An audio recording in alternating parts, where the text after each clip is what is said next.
करमपुर भरसां ठुलबी सेक्शन थाने की हद में अगवा थियल मुगी नौजवान अब्दुल हफीज़ बिजाणी के अगवा थे 34 ॾींहं गुज़री विया। हद की ठुलबी सेक्शन पुलिस तोड़े ज़िले के कबाद पुलिस इंतजामिया मुगी की बाज़ाबी लाइ इन वक्त ताईं कख बनी बीणो न कयो। मुगी के घर में रोज़ राड़ो मतल आहे। बे तरफ़ मुगी के अबे अमड़ के लगातार बेहोशी दौरा अचण लगा आहिनि। जॾहिं त मुगी की बाज़ाबी लाइ अमीर उमर बिजाणी, सैफुल्ला बिजाणी, निसार अहमद बिजाणी, शाहनवाज बिजाणी ऐं ॿियनि जी अॻुवाणी में एहतिजाजी मुज़ाहिरो कयो वियो। मुज़ाहिरीन जो चवणु हो त असांजे मुगी नौजवान अब्दुल हफीज़ बिजाणी के अगवा थे काफ़ी ॾींहं गुज़री चुका आहिनि।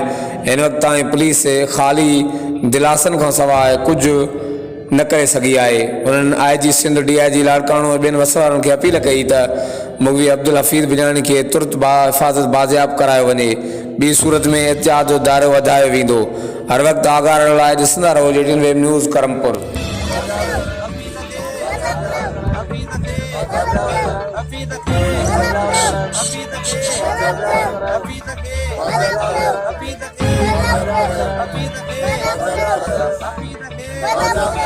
Happy